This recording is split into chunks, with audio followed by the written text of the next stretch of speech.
یا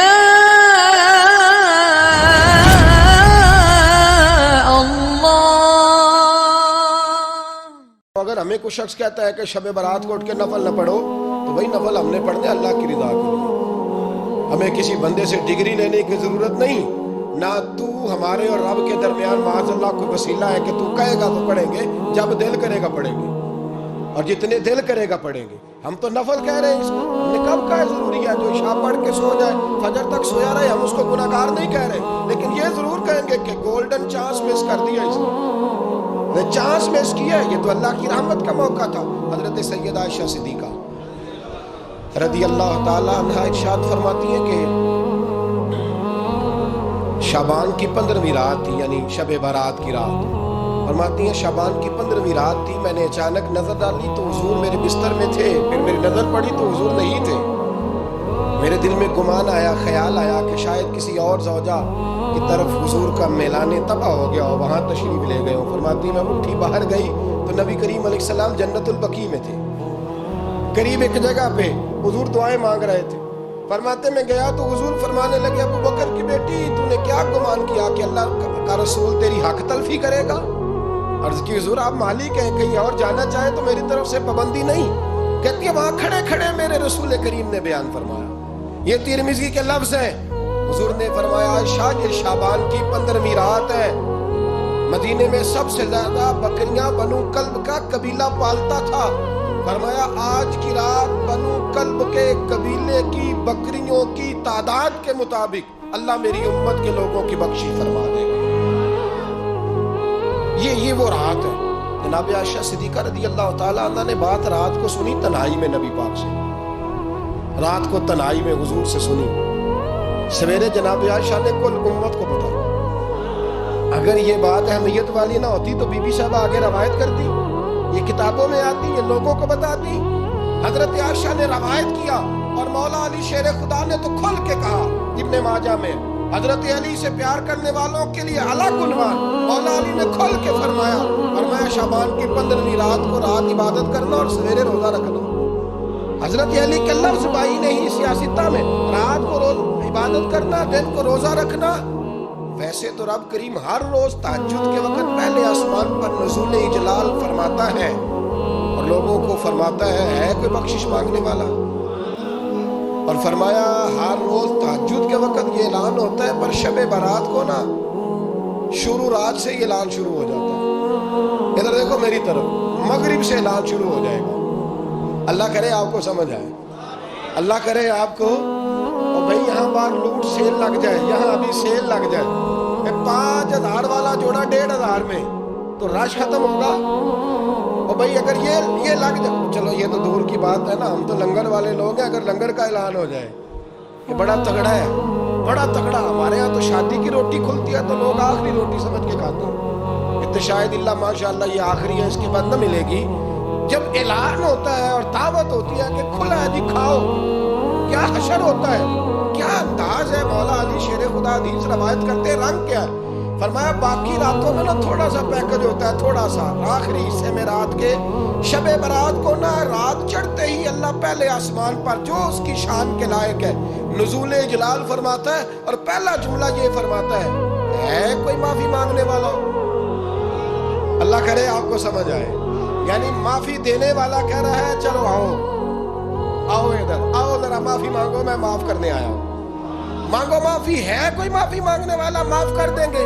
اور آپ فرماتے ہیں ہے کوئی رزق مانگنے والا. وہ جو بڑی درخواستیں دیتے پھرتے ہیں نا مختلف اداروں میں، وہ ایک درخواست نا کل شب برات والی رات بھی دے. اللہ کرے آپ کو سمجھ آئے. وہ جو کہتے ہیں نا بڑی بڑی کمپنیوں میں نے اپلیکیشن جمع کرائی ہے تو کہیں کام نہیں بن رہا تو نسخہ دے رہا ہوں، ایک اپلیکیشن کل رات بھی جمع کراؤ انشاءاللہ کام بن جائے گا. اور میں نہیں کہہ رہا، مولا علی شیر خدا فرما رہے، اور وہ خود نہیں فرما رہے، وہ نبی پاک کا فرمان نقل کر رہے ہیں، اور وہ رسول اللہ صلی اللہ علیہ وسلم کی بات نہیں بیان کر رہے. وہ کہتے ہیں رب فرماتا ہے کوئی روزی مانگنے والا. سارے سیٹھوں نوابوں جاگیرداروں کے پاس جا جا کے تھک گئے ہو، ایک دن میرے کہنے پر، ایک رات، ایک دیہڑی ذرا شب برات والی لگا کے تو دیکھو. پر شرط یہ ہے کہ یقین کامل ہو، ارادہ یہ مطلب اللہ اللہ معاف کرے، آپ نے ناراض نہیں ہونا، لیکن وہ ماحول اس طرح کا ہے کہ شب برات پہ ایک دو ساتھی کو کہا رات کو عبادت کر کہتے ہیں جی وہ تو ٹھیک ہے پر سویرے چھٹی نہیں، کام کرنا ہے۔ یعنی رب کہہ رہا ہے کہ تو آ جا شب برات کی رات، جو مانگے گا وہ تجھے، لیکن یہ ہے ادھر نہیں توجہ کر رہا، یہ کہتا ہے سویرے 10 بجے دکان نہ کھلی تو مشکل ہو جائے گی، دفتر نہ گیا تو حالات آپ دیکھیں ذرا۔ اب جب یقین اس طرح کا ہو تو پھر تو بھائی ساری زندگی اداروں میں درخواستیں دینی ہے، پھر آپ جیسا آپ کا مزاج ہوگا، اللہ تعالیٰ تو بندے کے گمان کے قریب ہے۔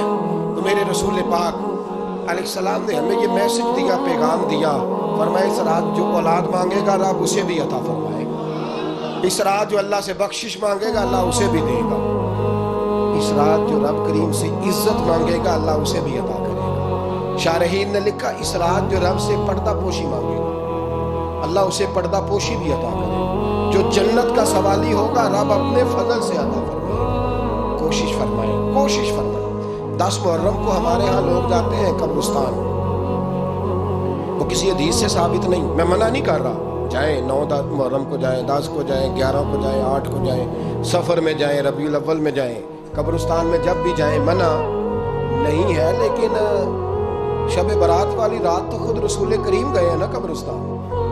اب جو بات میں نے سمجھانی ہے اس کو سمجھیں، نبی پاک کی والدہ کا مزار نہیں ہے وہاں جنت البقیع میں، حضور کے کو بھائی بہن، حضور کیا کرنے گئے؟ امت کی بخشش کے لیے گئے۔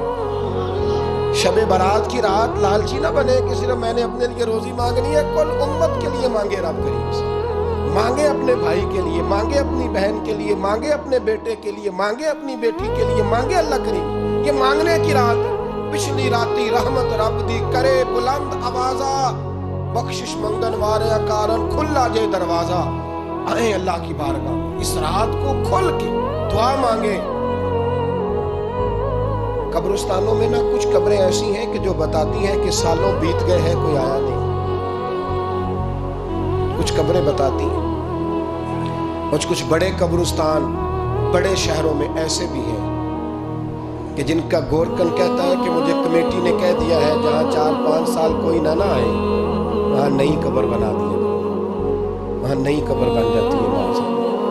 او بھائی کچھ ہیں ایسے، کچھ ہیں، یہ جائے نا اکبر بادشاہ یہاں لیٹا ہے لاہور میں، شعر لکھا ہوا ہے، بر مزارے ماں غریباں نے گلے پروانہ سوزز نے صدائے بلبلے، فارسی کا مقولہ لکھا ہے اس کی قبر پہ، کہتا ہے میں وہ غریب ہوں، اعلیٰ بادشاہ ہے مقبرے میں لیٹا ہے، کہتا ہے میں وہ غریب ہوں کہ نہ یہاں کوئی پروانہ آتا ہے نہ بلبل آ کے گیت گاتی ہے، کوئی آتا ہی نہیں، کوئی فاتحہ نہیں پڑھتا، کوئی فاتحہ نہیں پڑھتا۔ او بھائی کئی قبریں ایسی ہیں جن پہ سالوں بیت گئے کوئی لوٹا نہیں، اور مشکات میں حدیث ہے میرے نبی کریم علیہ السلام نے فرمایا جو قبر میں ہوتا ہے وہ تو اس آدمی کی طرح ہے جو دریا میں ڈوب رہا ہے اور وہ انتظار کر رہا ہے کہ میرا بیٹا میرے لیے دعا مانگے، میری بیٹی دعا مانگے، پر بیٹے کو تو 27 سال ہو گئے، ملک سے باہر ہے، کاغذ بنے گے تو ابے کی قبر پہ آئے گا، اس کے تو کاغذات ہی نہیں مکمل ہو، وہ بیٹے کو تو مشکل ہے بڑی، وہ تو کاغذات نہیں بن رہے، وہ تو دولت کا مطالبہ پورا ہوگا تو جب ہی وہ کام ہوگا نا۔ انتظار ہو رہا ہے قبروں میں میرا بیٹا دعا کرے، میرا بھائی دعا کرے، اور اگر بچہ دفن ہے تو وہ کہتا ہے میری ماں دعا کرے، میرا باپ دعا کرے۔ کوشش کریں شب برات بعد از مغرب یہ رواج پیدا کریں، یہ رسول اللہ کا طریقہ ہے صلی اللہ علیہ وسلم۔ قبرستان میں جائیں اور جا کر کے وہاں اللہ تبارک و تعالیٰ سے دعا مانگیں کہ یا اللہ جو اس قبرستان میں لیٹے ہیں وہ بھی، اور جو آج تک کلمہ پڑھنے والے دنیا سے گئے وہ بھی، اور جو قیامت تک جائیں گے وہ بھی، اے اللہ تو سب کی بخشش فرما۔ اللہ کی رحمت کو محدود نہ کریں کہ صرف مجھے بخش دے، اسے کہیں یا اللہ کل کی بخشش فرما۔ ساری امت کے لیے دعا کریں، شب برات کی رات نفل پڑھیں، ہمارے ہاں محفل ہوتی ہے ہر سال الحمدللہ، بڑے شوق سے بڑا خوبصورت ہم اہتمام کرتے ہیں، لیکن میں اکثر دوستوں سے کہا کرتا ہوں کہ جن کو اکیلے میں نفل پڑھنے میں مزہ آئے وہ اکیلے میں پڑھیں۔ کتنی کھلی بات کر رہا ہوں، میں پابند نہیں کر رہا کہ آپ یہاں آئیں گے محفل میں آئیں گے ضروری ہے، بھئی آپ کو اکیلے میں مزہ آتا ہے نا، کچھ لوگ تنہائی میں ہو تو دل زیادہ لگتا ہے، وہ تنہائی میں کرے اللہ اللہ کوئی عرض نہیں، لیکن کچھ ایسے ہیں کہ نعت سنتے ہیں تو دل نرم ہوتا ہے، تقریر سنتے ہیں تو دل